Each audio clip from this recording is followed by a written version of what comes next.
Mycket välkomna till säsongens första 30 minuter. Gäst ikväll är Israels ambassadör Ziv Nevo Kulman. Mr. Ambassador, very welcome to the program. Trevligt att vara tillbaka här. Okay, but we will do this in English. I hope so. Yeah, okay. So the war in Gaza has already been going on for 2 years. Yesterday, Israel launched an offensive against Gaza City. Does this mean that there is no end in sight to the war and the suffering in Gaza? The war has been going on for 685 days. The war could end tomorrow when Hamas releases the hostages and gives up its power of Gaza. And if that is not done, does that mean that the war will go on for a long time? We have to find ways to put pressure on Hamas. We need to bring our hostages back home now. And Gaza and the war in Gaza is, of course, what this interview will cover. Let us begin. Ziv Nevo Kulman är Israels ambassadör i Sverige. Kriget i Gaza, som inleddes med Hamas terrorattack mot Israel, har pågått i snart 2 år. Stora delar av Gaza är bombat till ruiner. Tiotusentals människor har dödats, däribland enligt FN 18 000 barn.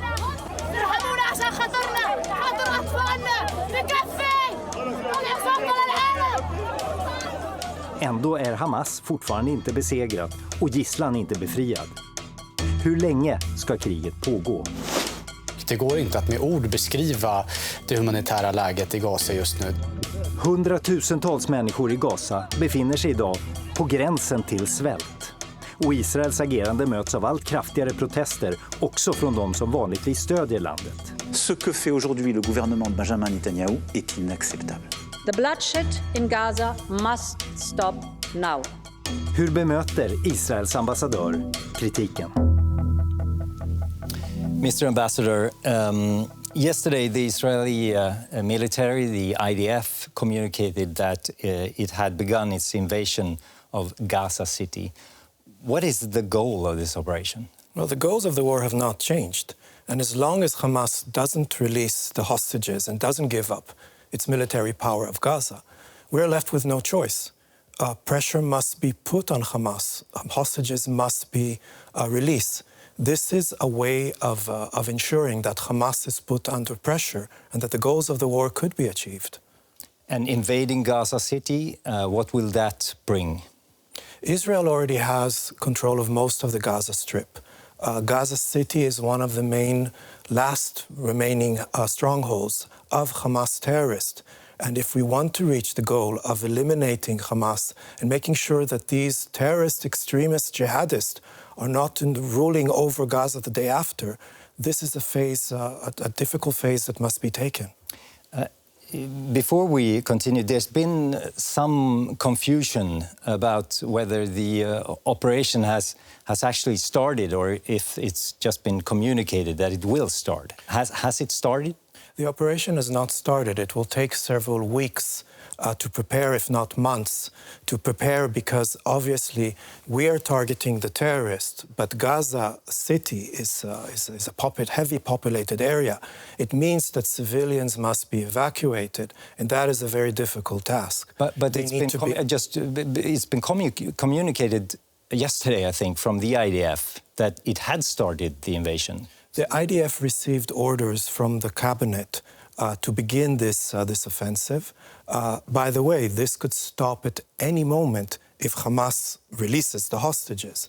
And the idea is to create enough time and humanitarian corridors, areas in the south where the people could be evacuated to, and more humanitarian aid and humanitarian assistance, making sure that the civilians can leave Gaza City safely. But just so I understand, because you said that the operation hasn't started yet.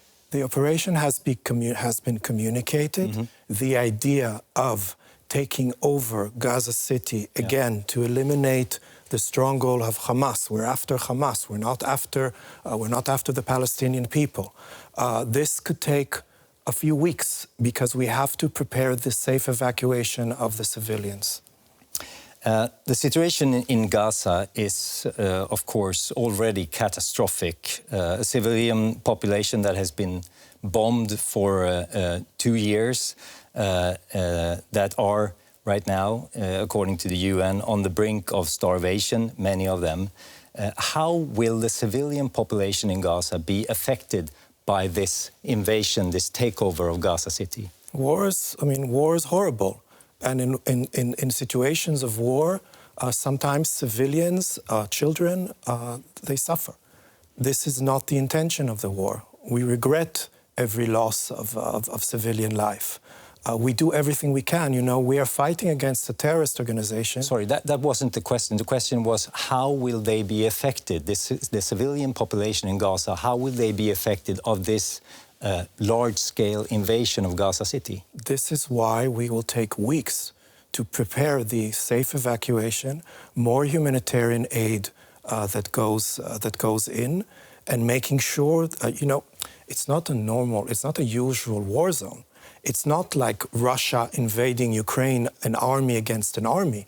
We're fighting a terrorist organization that is hiding behind civilians, a terrorist organization that in many cases doesn't wear uniforms. Because many of the leaders around the world, many of the analysts say that invading Gaza City will create an even greater catastrophe. The world is saying that Israel has the right to defend itself within the limits of international humanitarian law, which I have made clear. The world is also saying, the international community is saying, the Arab League is saying that Hamas cannot be part of the solution of the day after. Hamas cannot remain in power, cannot have military control over Gaza. What we are doing is what we have to do. We have no time. We have no choice. Hostages are dying. Israeli hostages are being starved to death. They don't have enough time. We want our hostages back. We want Hamas eliminated. And we do what any other country would do to protect its own borders. There are about 1 million people living in Gaza City. What will happen to them? As I've mentioned, we take that responsibility very seriously. That is why this phase is going to take weeks, if not months, and it could stop at any point if Hamas, under pressure, decides to give up its power and to release the hostages at any time. We will do everything we can. By the way, we need the help of international organizations. This is why more humanitarian aid will go in. Is this an easy situation? Of course not. We didn't start this war, and we want this war to end when our hostages are back home. If the people of Gaza, or some people of Gaza, don't want to leave or are unable to leave, will you force civilians out of the city? Absolutely not. What will you do then? We will not force civilians out. And you know that in many cases, civilians cannot leave because Hamas is not letting them leave. Hamas is using its own population. We have seen that in the 685 days of the war. So the people of Gaza City that wants to stay in their homes, they can do that? You know, the population of Gaza have been suffering under Hamas rule for almost 20 years. We have to remember that Hamas is a terrorist organization that took over the Gaza Strip in a military coup. Yes, but you are here as an ambassador of Israel. The people who wants to stay in Gaza City, can they do that? If people want, we are not going to force anyone out. Our goal is to eliminate Hamas. And we will do everything we can to target the terrorist. And unfortunately, in tragic situations of war, some civilians get caught up. This is definitely not our intention. So why have you been talking about evacuating the whole population of Gaza City? This is international humanitarian law, which Israel, as a democratic state, abides by. These are the rules that we must, this is our moral obligation. We have to allow civilians the possibility to leave through humanitarian corridors. We have to make sure that they have a place to go to. We have to make sure that humanitarian aid is going in. These are our moral obligations, and this is what we will do. So they will be allowed to go, but they will not be forced to go. And the people who stay, civilians who stay, they will not be targeted? I cannot guarantee at this point what exactly is going to happen. I can tell you what our plans are. And our plans are, as part of the program that the cabinet is approving, is that before the operation begins, civilians will be given the possibility and the infrastructure to leave. And you said that this evacuation or this period when people are leaving Gaza, that could take weeks or months. When will the actual invasion of Gaza City start? These are strategic points that I do not know at this point. What I do know, that all of this could end tomorrow if Hamas releases the hostages. It could take months before it starts. We need to make sure that there is a sufficient infrastructure to allow the civilians to leave. They have been suffering for way too long under Hamas oppression. The decision to invade Gaza City has been heavily criticized from world leaders. And in Sweden, Prime Minister Ulf Kristersson this morning was interviewed on TV4. Ska vi börja med Israels markinvasion av Gazas stad? Hur ser du på det här? Att det är allvarligt, att det kan få förfärliga konsekvenser för civilbefolkningen. Man har inte rätt att flytta på, förskjuta civilbefolkningar. Det äventyrar utan tvekan folkrätten. Så att regeringen har kritiserat detta tillsammans med många andra länder. Ja, jag skulle säga att det är redan ett väldigt allvarligt läge för framförallt civilbefolkningen. Alla vet vi att grundorsakerna finns i Hamas attack mot Israel. Ingen tvekan om den saken, men det vilar också ett ansvar på Israel att inte bestraffa den civilbefolkning som nu lider oerhört mycket. Jag tror att vi är väldigt många som är, när vi ser svältande barn som inte får mediciner och mat, då måste vi reagera, och det gör vi också. Och jag är glad att det finns en växande enighet nu i EU. Vi stöttar Israels kamp mot Hamas, men vi stöttar inte Israels beteende i Gaza.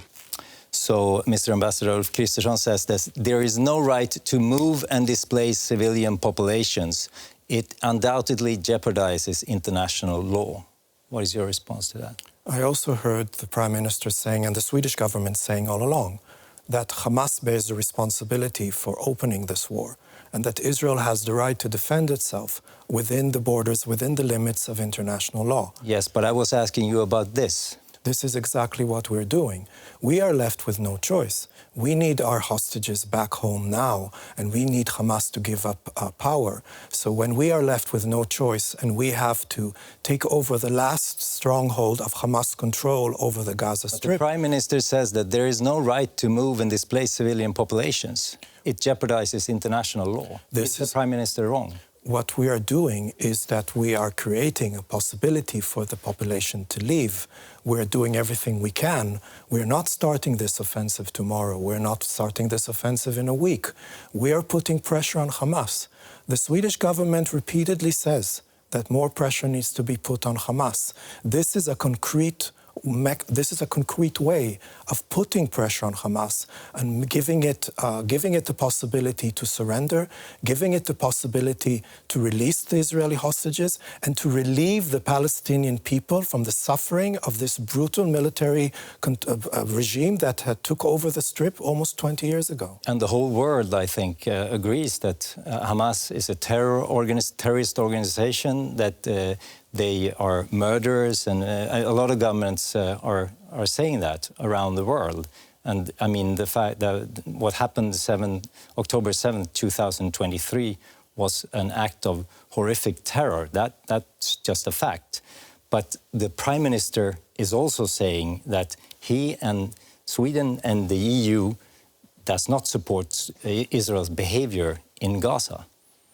We hear that criticism. This is why Do you care about it? Of course we care. We also have an agreement with the European Union about more humanitarian aid going into the Gaza Strip. We're in a situation that you in Sweden and most parts of Europe have not experienced. We're in a war. This is a terrible war. We want this war to end. Can I just ask you, because they're critical against this operation to invade and take over Gaza City. And you say that you care about this criticism. How? We hear the Swedish government saying that we have the right to defend it ourselves, that the hostages must be released, and that Hamas cannot be part of the solution of the day after. We're doing everything we can to eliminate the Hamas terrorists. This is a difficult war. Yeah, and is that the only thing you're listening to?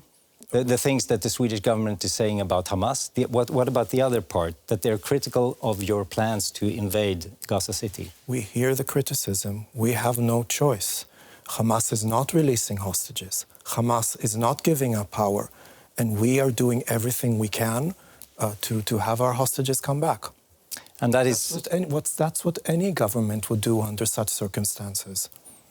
That is one of the most important goals with this war, right? To free the hostages held by Hamas since October 7th. Starved, deliberately starved, and in terrible conditions.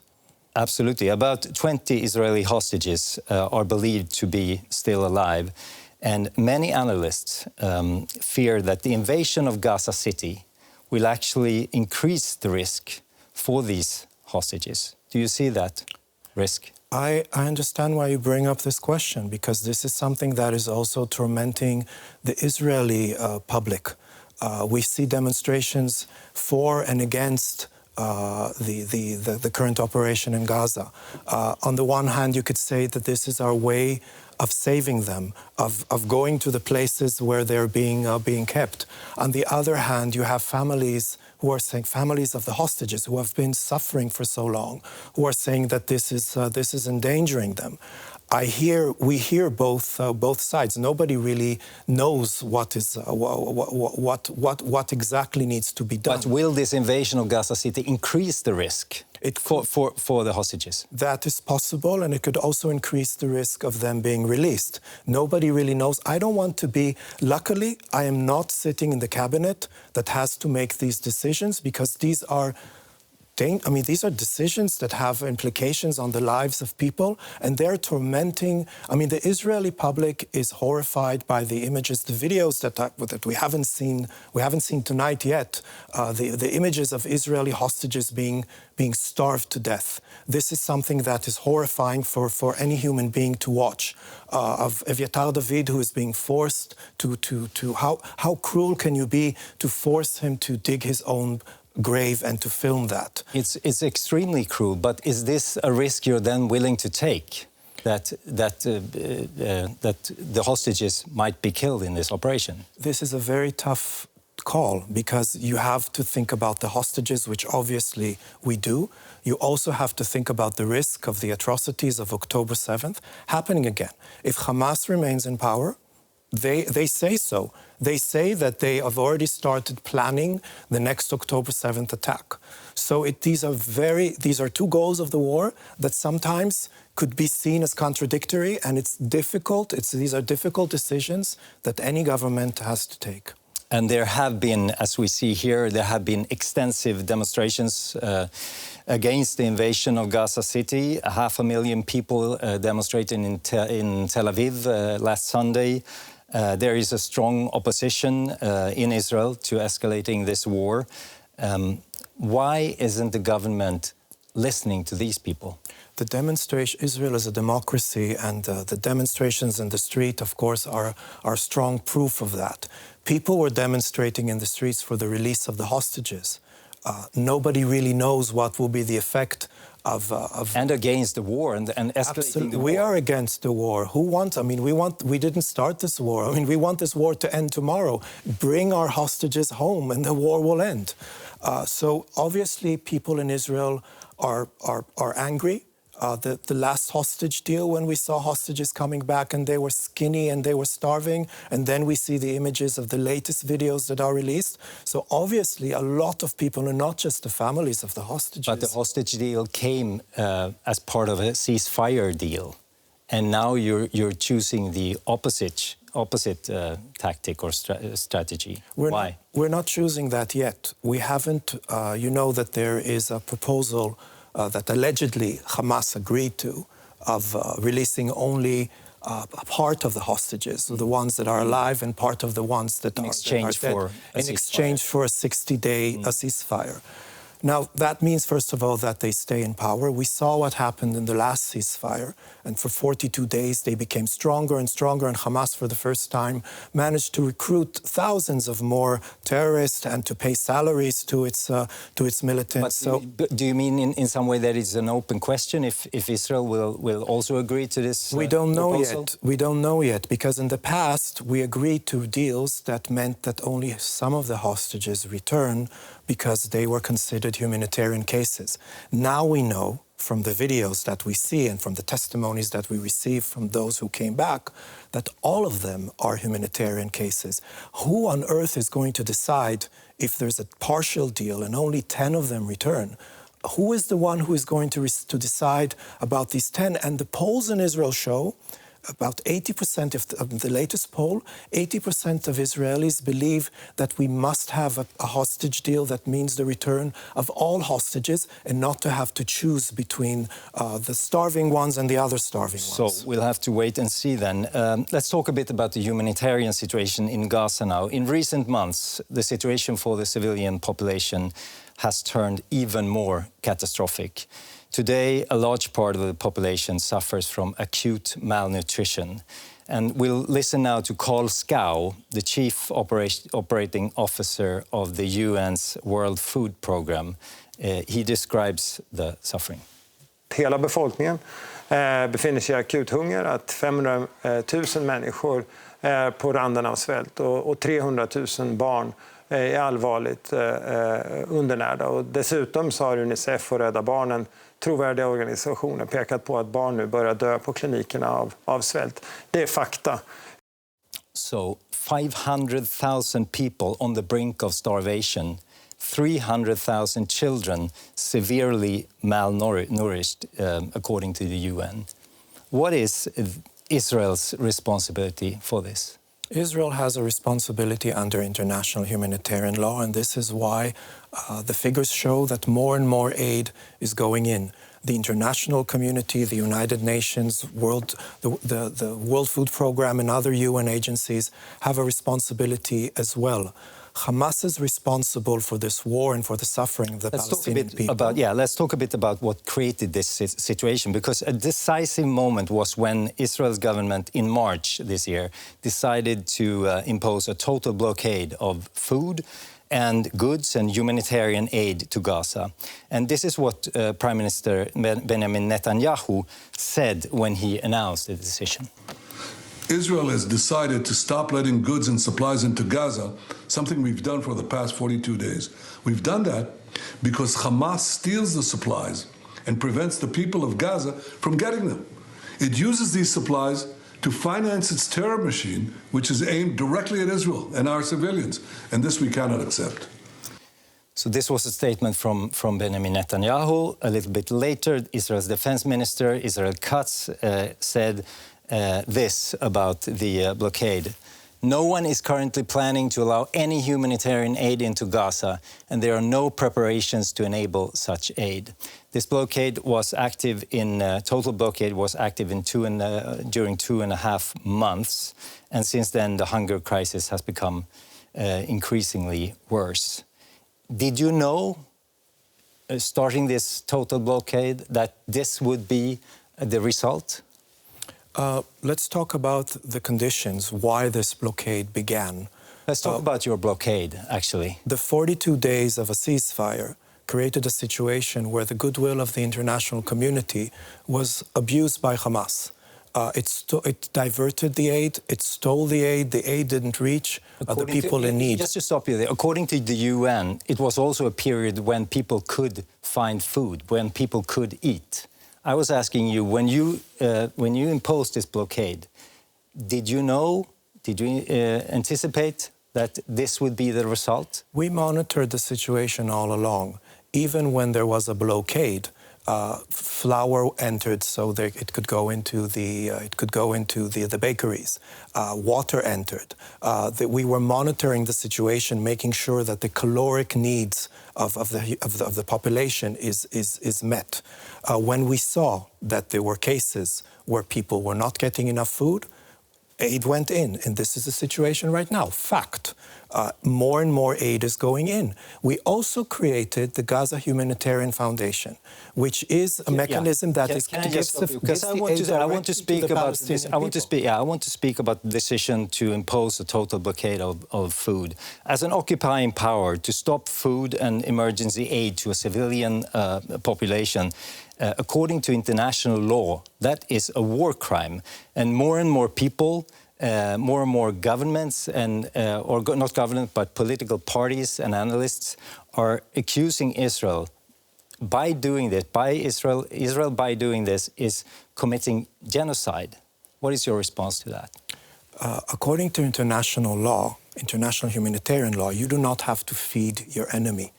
If the aid that went into Gaza went directly into the warehouses of Hamas, it was selling the aid to the people in need. It was making a profit. It was selling it to grocery stores. It was using it to feed its own militant. According to humanitarian law... But you cannot block aid to a civilian population. This is why aid is going in. Now, yes, but I'm talking about your decision to create this blockade. We monitored the situation all along, making sure that enough food is in the Gaza Strip. The problem with the last ceasefire was, and this is how Hamas manipulated the international community.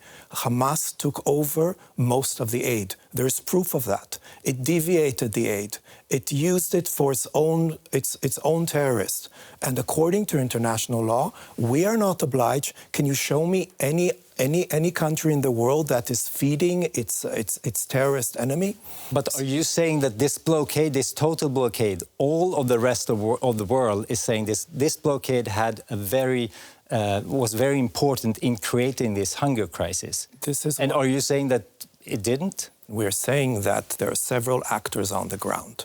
The main actor responsible for the misery of the Palestinian people is Hamas, and we agree on that, don't we?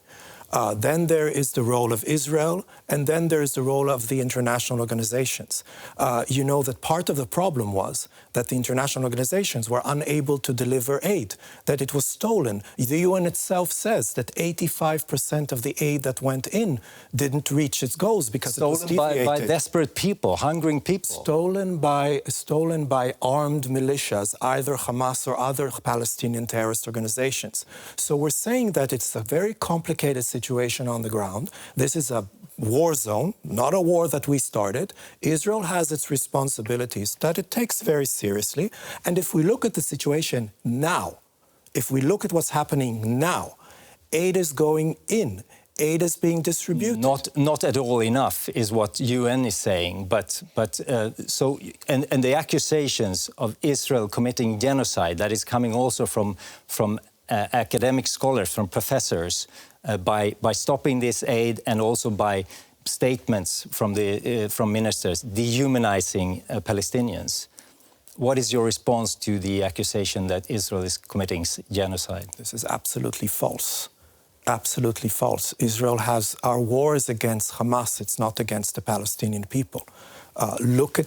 This is Hamas tactics. This is what the Palestinians The Palestinian people is suffering. No, but there are a lot of people suffering in the region. This is a war. This is a battle zone. We are in a war against a radical jihadist movement that calls for our destruction. If there's anyone with jihadical intentions, genocidal intentions, it's Hamas, it's Iran. Look at the forces that we are fighting against. Don't fall into their rhetoric. Says the Israeli ambassador to Sweden. Mr. Ambassador, thank you so much for being with us tonight. Thank you for having me. Därmed är säsongens första 30 minuter slut. Vi är tillbaka igen förstås om en vecka. Då är det regeringens kanonutredare Lars Trädgård som kommer hit. Vi ses då.